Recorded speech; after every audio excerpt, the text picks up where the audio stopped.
ഇന്ന് പരിചയപ്പെടുത്താൻ പോകുന്നത് ഫോസി ഓഡിയോയുടെ ഒരു ആംപ്ലിഫയർ ആണ്. ക്ലാസ് ഡി ആംപ്ലിഫയർ ആണ് ഇത് വരുന്നത്.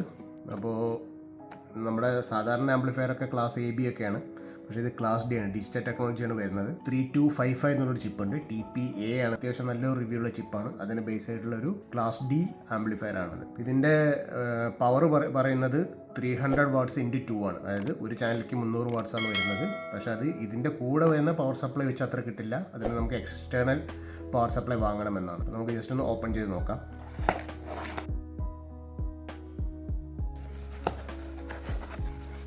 ബുക്കും പേപ്പറും ഫോസി ഓഡിയോ TB10D എന്നുള്ളൊരു മോഡലാണ്.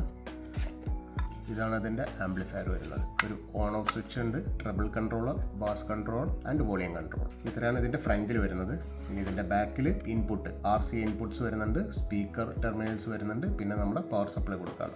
സിമ്പിൾ ആയിട്ടുള്ള ഒരു ആംപ്ലിഫയർ ആണ്. പെർഫോമൻസ് എങ്ങനെയുണ്ടെന്നൊക്കെ നമുക്ക് ഇതിൻ്റെ വർക്കിംഗ് നോക്കിയിട്ടേ പറയാൻ പറ്റുള്ളൂ. ഇതൊരു അത്യാവശ്യം നല്ല ക്വാളിറ്റിയുള്ളൊരു മെറ്റലാണ്. ഫ്രണ്ട് ഫേസും എല്ലാം അത്യാവശ്യം ക്വാളിറ്റി ഉണ്ട്. ഇത് നോബ്സ് കുറച്ചും കൂടി ഒരു പ്ലാസ്റ്റിക് ഫീലാണ് വരുന്നത്, ഒരു മെറ്റൽ ഫീൽ തോന്നുന്നില്ല. അപ്പോൾ ഇതാണ് ആംപ്ലിഫയർ. ഇത് അതിൻ്റെ കൂടെ വരുന്ന പവർ സപ്ലൈ ആണ്.